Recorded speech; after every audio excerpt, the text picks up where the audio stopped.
Assalamualaikum warahmatullahi wabarakatuh. Alhamdulillahi rabbil alamin wa bihi nasta'inu ala umuri dunya waddin. Asyhadu an la ilaha illallah wahdahu la syarikalah wa asyhadu anna Muhammadan abduhu wa rasuluh. Allahumma salli wa sallim ala nabiyyina Muhammad wa ala alihi wa ashabi ajma'in. Rabbi israh li sadri wa yassir li amri wa hlul 'uqdatam min lisani yafqahu qawli. Amma ba'du. Jamaah kuliah subuh yang dirahmati Allah, salah satu sahabat Nabi, Mu'adz bin Jabal itu ketika ditanya oleh Rasulullah SAW kondisi keadaannya di pagi hari, gaya model yang Mu'adz bin Jabal sampaikan kepada Rasulullah ketika ditanya, "Kaifa asbahta ya Mu'adz?" Gimana kabarmu pagi ini? Gimana keadaanmu di hari ini? Lalu gayanya Mu'adz bin Jabal itu menjawab, "Asbahtu mu'minan billah ta'ala." Jadi luar biasa ya. Pagi ini saya dalam keadaan iman kepada Allah. Itu yang dijawab oleh Mu'adz bin Jabal. Jadi mulai pagi sudah mengatakan imannya pada Allah, yang mungkin kita jarang-jarang untuk menjawab model seperti itu. Lalu kemudian Rasulullah SAW ketika mendapat jawaban model Mu'adz bin Jabal ketika ditanya, "Gimana keadaanmu hari ini?"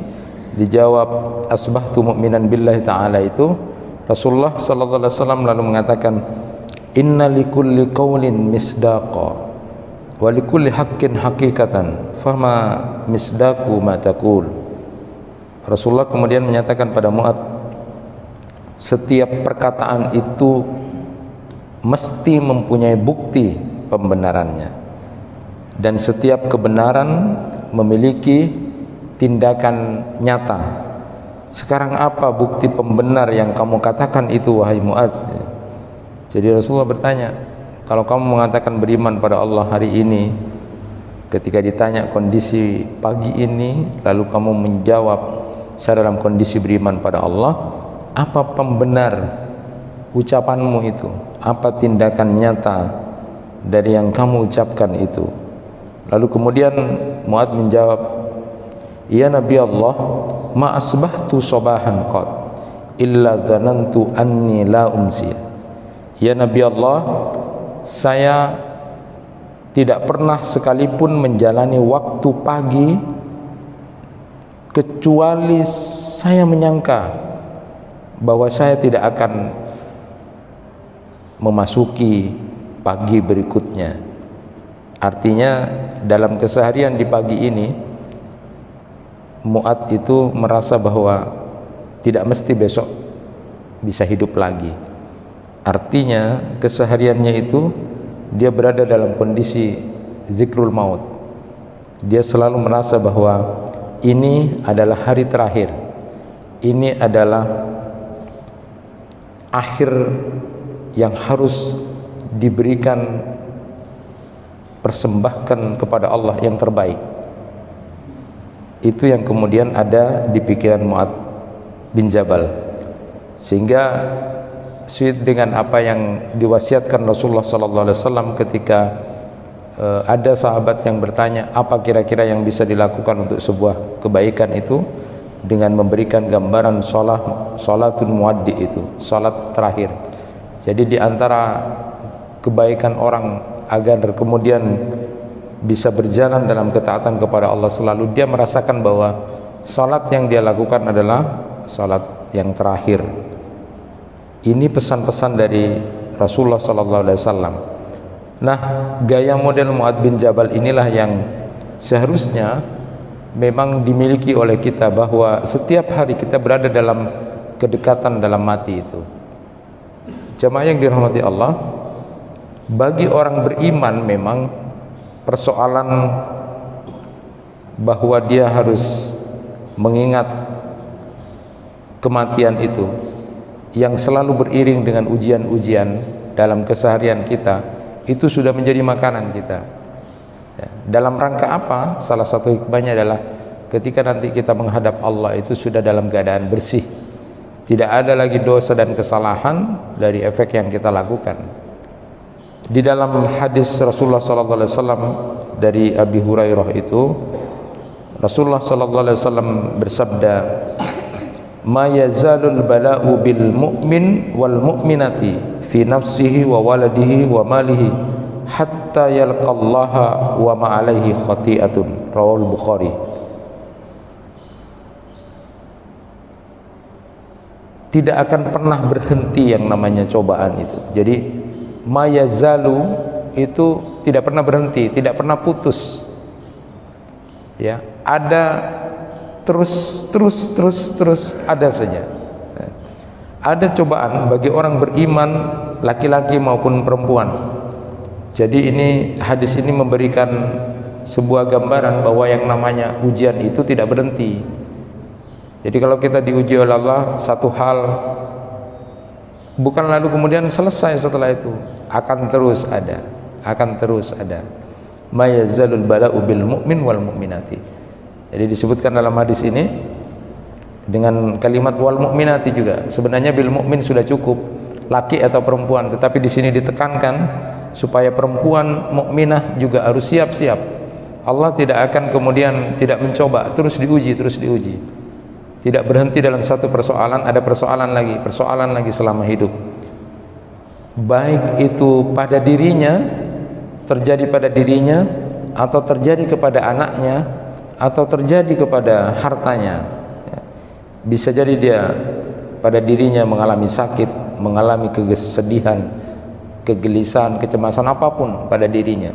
Lalu kemudian pada anaknya, bisa anaknya meninggal, bisa kemudian nakal, ada persoalan-persoalan yang dihadapi anaknya, itu adalah ujian. Wa malihi, termasuk juga hartanya, bisa hartanya hilang, bisa kemudian bangkrut, bisa kemudian terambil, bisa tertipu, bisa terbakar dan sebagainya.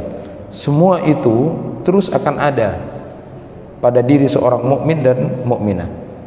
Apa yang paling penting di situ kemudian disebutkan hatta yalqallaha wa ma alaihi khati'atun. Sehingga nanti ketika sudah menghadap Allah, sehingga nanti ketika sudah bertemu dengan Allah itu, orang beriman itu laki-laki atau perempuan, sudah tidak ada lagi dia membawa kesalahan, sudah tidak ada lagi dia membawa dosa. Inilah yang harus kita pahami, bahwa hikmah di balik ujian-ujian yang terus menerus itu ada pada diri orang beriman, pada dirinya, pada hartanya, pada anaknya, pada keluarga, dan apapun yang diujikan oleh Allah dalam rangka Allah sayang kepada hambanya ini, agar nanti ketika sudah bertemu dengan Allah sudah tidak ada lagi dosa dan kesalahan yang dia bawa, karena sudah tambis. Ini pembersihan, sehingga harus ridho terhadap apa yang diberikan oleh Allah Subhanahu wa ta'ala. Di dalam satu riwayat itu disebutkan, hadis riwayat Baihaqi itu, bahwa sampai orang yang nanti di akhirat itu ketika tahu besarnya pahala orang yang sabar, ridho terhadap ketentuan Allah selama di dunia itu, sampai disebutkan yawaddu ahlul qiyamah, yawaddu ahlul afiyati yaumal qiyamah anna juludahum quridat bil maqarid mimma yarawna min sawabi ahlil bala. Nanti di akhirat ada orang-orang yang sudah ahlul afiyah, itu yang selamat dari siksa Allah, orang-orang yang kemudian sudah akan mendapatkan kenikmatan dari Allah di hari kiamat. Mereka nanti berharap setelah melihat, tahu betul pahalanya orang-orang yang ridho, pahalanya orang-orang yang sabar ketika diberikan kepastian musibah ujian oleh Allah pada saat di dunia. Dia malah berharap seandainya dia bisa kemudian ke dunia lagi, dia akan ridho, dia akan bersabar, andaikan pun kemudian dagingnya, kulitnya harus dipotong-potong, digunting dengan gunting, karena tahu besarnya sawab, tahu besarnya pahala dari orang-orang yang sabar itu. Dan kita tahu bahwa Rasulullah sallallahu alaihi wasallam menyebutkan ma yusibul mu'min min syaukatin fama fawqaha illa rafa'allahu biha daraja aw hatta anhu biha khati'atan.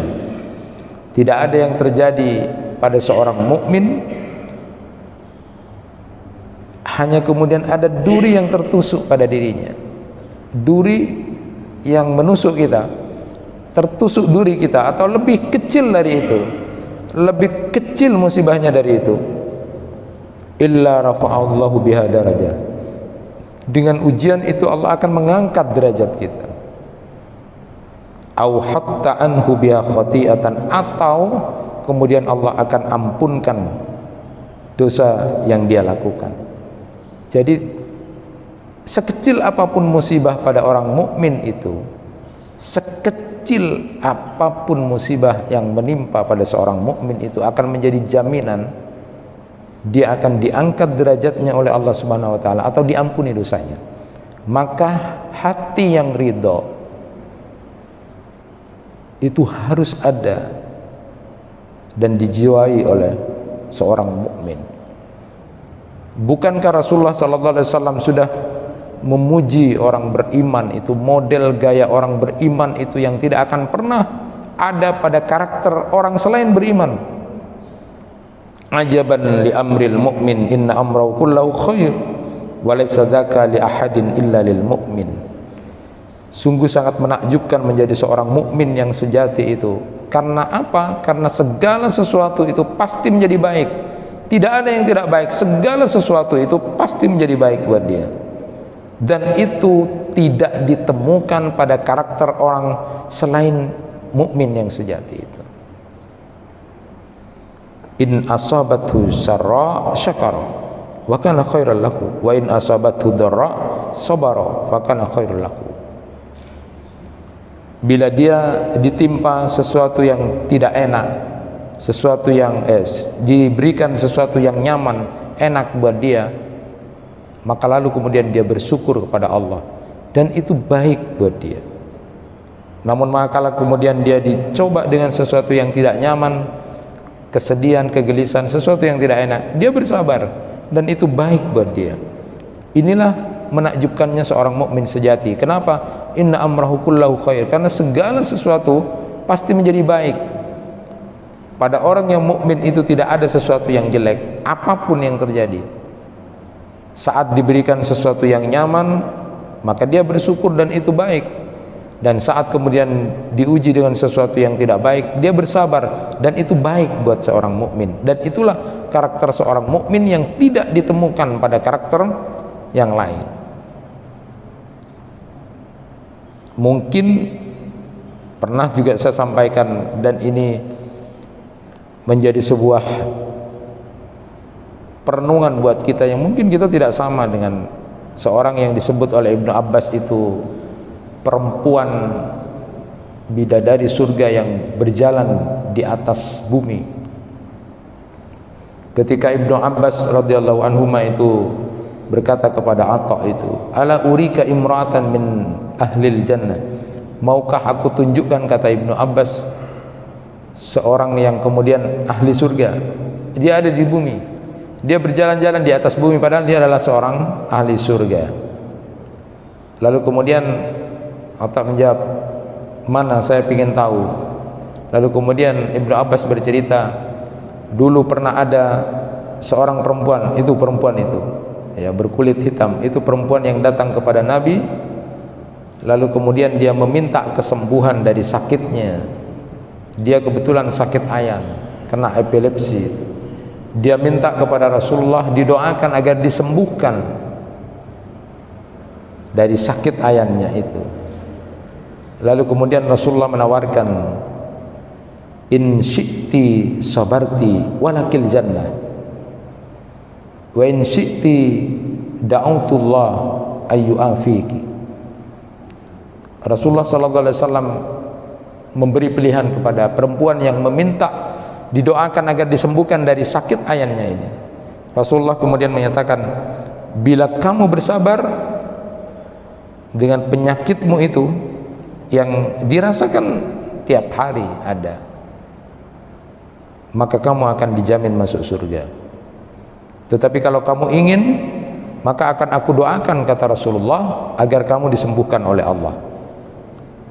Lalu perempuan itu lalu kemudian menjawab, saya memilih bersabar ya Rasulullah.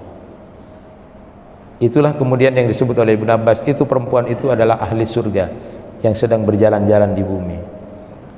Kalau kita dihadapkan begitu Bapak atau Ibu, kita sakit atau kita diuji oleh Allah, lalu kemudian kita memohon, atau taruhlah kemudian seperti yang terjadi pada perempuan ini, apakah penawaran Rasulullah itu berlaku apa tidak kepada kita? Siapkah kita kemudian diuji dengan seperti itu? Ini tentu sebagai sebuah perenungan saja, bahwa ternyata seorang perempuan yang lebih memilih kehidupan akhirat itu, dengan ujian-ujian yang diberikan itu dia siapkan untuk mendapatkan surga, daripada hanya sekedar sembuh lalu kemudian dia masih akan dihisap amalnya. Di dalam Quran surat Ali Imran ayat 142 itu, am hasibtum an tadkhulul jannah walamma ya'lamillahu alladhina jahadu minkum wa ya'lamas sabirin. Jadi ini sebuah pertanyaan, bahwa orang-orang yang kemudian nanti akan mendapatkan surga itu memang tidak mudah, harus kemudian mengalami yang namanya ujian-ujian, sehingga nanti kelihatan apakah dia termasuk orang yang bersungguh-sungguh ketika mendapatkan ujian itu untuk tetap taat kepada Allah, atau kemudian dia bersabar dengan ketentuan yang diberikan oleh Allah Subhanahu wa taala. Bahwa satu karakter yang merupakan ciri orang yang beriman yang nanti akan mendapatkan nikmat surga di dalam Quran surat Al-Bayyinah disebutkan adalah radhiyallahu anhum wa radu'an. Allah ridha kepada mereka dan mereka pun ridha kepadanya. Bahkan nanti di surga pun akan tetap meminta yang namanya ridha Allah itu. Dalam hadis disebutkan, innallaha ta'ala yatajalla lil mu'minina fayaqul saluni fayaqul ridhaka. Sesungguhnya Allah tidak menampakkan diri kepada orang-orang mukmin di surga lalu kemudian berfirman, mintalah kepadaku, kata Allah, mintalah kepadaku. Minta apa kamu sekarang setelah berada di surga itu?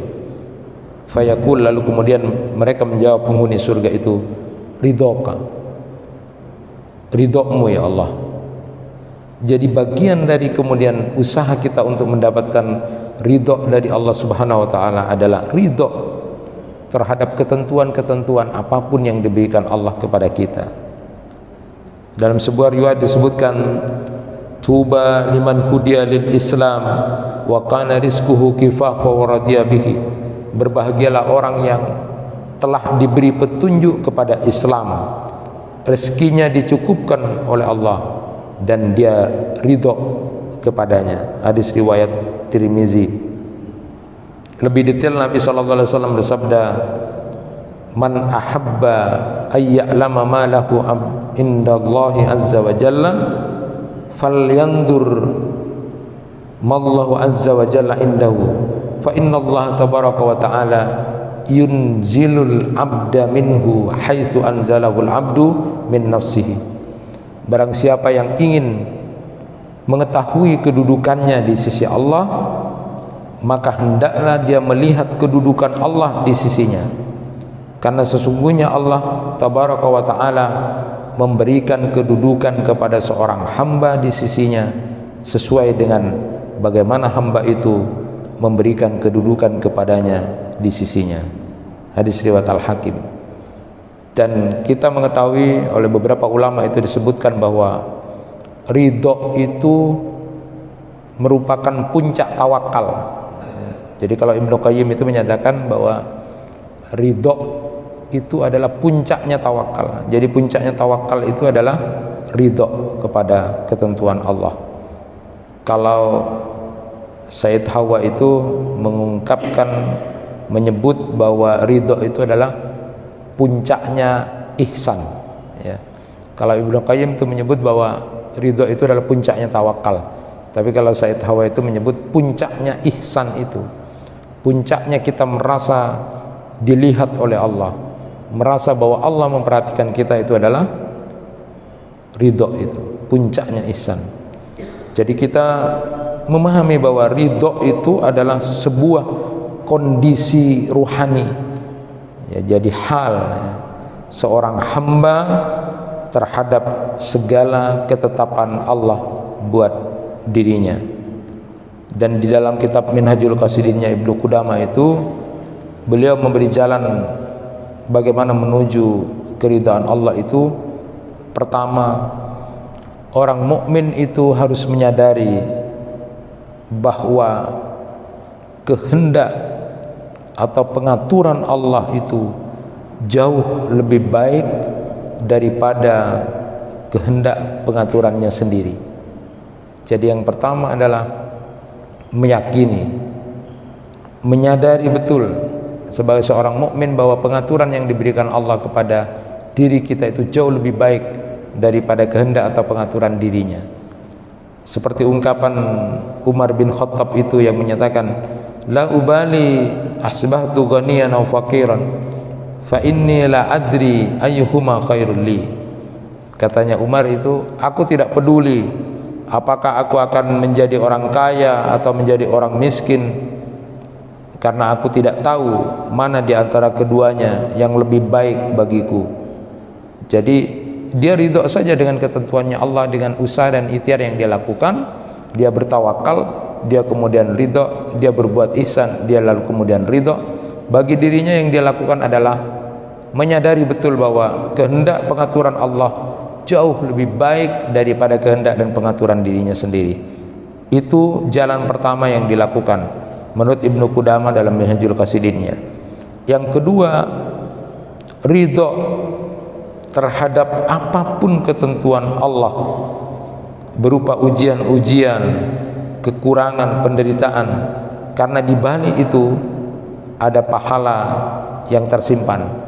Jadi berdasarkan hadis Nabi tadi bahwa jangankan musibah-musibah besar, kesedihan-kesedihan besar atau kegelisahan, kecemasan yang besar, hanya sekedar tertusuk duri bagi orang mukmin itu, jaminannya dia akan diangkat derajatnya oleh Allah atau diampuni dosanya, manakala dia kemudian bersabar dengan hanya kondisi seperti itu. Begitu sebaliknya, ketika kemudian dia tidak ridho, maka dia akan menjadi hamba yang kemudian dipertanyakan keimanannya. Apalagi lagi kemudian dia bersangka buruk kepada Allah Subhanahu wa ta'ala. Tidak ada satupun yang terjadi di muka bumi ini kecuali Allah sudah tentukan, Allah sudah sebutkan itu, Allah sudah tulis kejadiannya kepada seorang hamba. Manakala dia menjadi orang yang tidak ridho, maka akan membahayakan dirinya sendiri. Bukankah harusnya dia berpikir bahwa saat dia lahir pun tidak ada yang minta, saat dia terlahir di bumi dia tidak ada yang minta, bahwa dia akan terlahir ke bumi dan melakukan apapun. Maka semua sandiwara drama yang terjadi pada diri manusia itu sudah harus diyakini, disadari bahwa itu jauh lebih baik daripada apa yang kemudian kita sangka dan kita inginkan. Kemudian yang ketiga, kata beliau, ridho terhadap ketetapan Allah semata-mata karena ingin mencari ridhonya Allah, ya. Sekalipun itu sesuatu yang kemudian tidak baik pada dirinya dan dirasakan tidak nyaman pada dirinya, karena sekecil apapun sekali lagi yang diberikan Allah itu jauh lebih baik daripada kemudian kehendak dan pengaturan dirinya sendiri, dan dia ridho terhadap ketentuan Allah Subhanahu wa ta'ala. Jemaah yang dirahmati Allah, hal penting juga yang harus dipahami bahwa orang yang ridho kepada ketentuan Allah itu kemudian tidak dianggap bahwa kemudian dia tidak harus berdoa kepada Allah, bahwa orang yang ridho kepada Allah itu kemudian tidak perlu berdoa. Itu adalah sebuah kesalahan. Kenapa? Karena doa selalu kemudian dibaca, disampaikan, dimunajatkan oleh para nabi dan rasul. Karena doa itu tidak bertentangan dengan ridho. Rasulullah sallallahu alaihi wasallam berdoa, para nabi dan rasul lain berdoa, orang-orang soleh berdoa, kekasih-kekasih Allah berdoa, dan kesemuanya sudah ridho kepada Allah subhanahu wa ta'ala. Orang yang hijrah dari satu tempat menuju yang lebih baik bukan berarti termasuk orang yang tidak ridho kepada ketentuan Allah. Sebagaimana Umar bin Khattab melakukan pilihan untuk keluar dari satu tempat kepada tempat yang lain yang kemudian jauh lebih baik. Jadi doa hijrah itu bukan berarti kemudian tidak ridho atau bertentangan dengan konsep ridho, tetapi itu adalah bagian dari yang dilakukan seorang mukmin dalam rangka untuk mendapatkan ridho Allah juga semata-mata.